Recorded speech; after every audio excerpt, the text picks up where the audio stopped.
PKS merana lagi. Gugatan PT 20% ditolak. SBY memang mantap. PKS menjadi salah satu dari sekian banyak pihak yang menggugat Presidential Threshold atau PT 20%. Hasil akhirnya tetap sama selama belasan kali. MK menolak gugatan PKS. MK menyatakan PT 20% adalah konstitusional.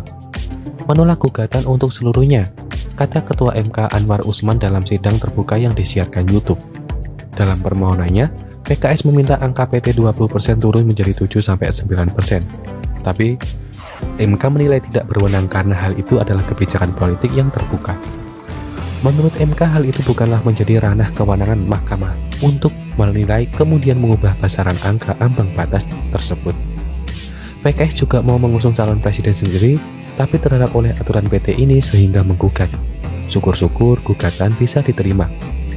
Ternyata ditolak.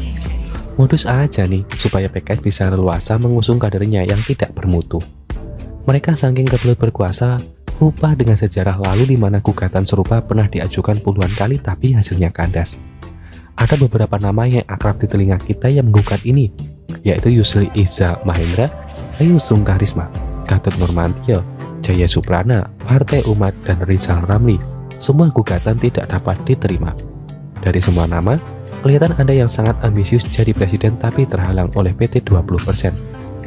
Sebagian mungkin dimanfaatkan Bohir di belakangnya yang juga ambisius. PKS juga tidak paham dengan logika ini. Setelah ditolak belasan kali, bagaimana MK bisa mengabulkan gugatan PKS? Kalau dikabulkan artinya gugatan sebelumnya jadi terlihat aneh, yang justru mengundang kecurigaan. Belasan kali ditolak, gugatan yang sekarang sama dengan sebelum-sebelumnya, tapi kenapa yang sekarang malah dikabulkan? Kan logika ini jadi kontradiktif ya, dan mencurigakan. Makanya mau gugat berapa kali pun tetap hasilnya sama. Satu-satunya cara adalah berkuasa di DPR lalu ubah UU tersebut, tak ada pilihan lain. Tapi mereka yang mau PT diturunkan saat ini bukan partai yang berkuasa. Demokrat dulunya berkuasa. Aturan PT 20% pun lahir. Salah sendiri saking rakusnya bikin aturan blunder. Demokrat mungkin berpikir bakal langgang terus jadi pengusaha. Ternyata sekarang jeblok.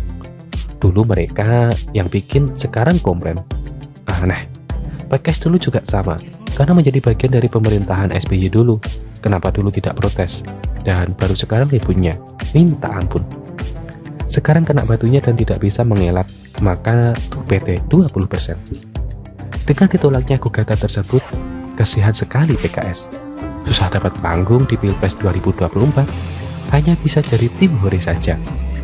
Kalau tidak dapat jatah cawapres dari koalisi Nasdem dan Demokrat, PKS bakal jadi penonton yang hatinya remuk berantakan. Apalagi Demokrat yang juga sama seperti PKS, bahkan mereka lebih rakus. Maunya PT 0%.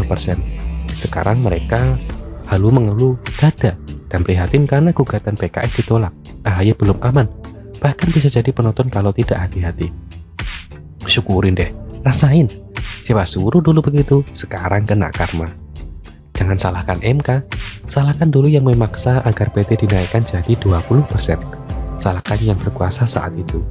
Bukankah PKS juga bagian dari yang berkuasa?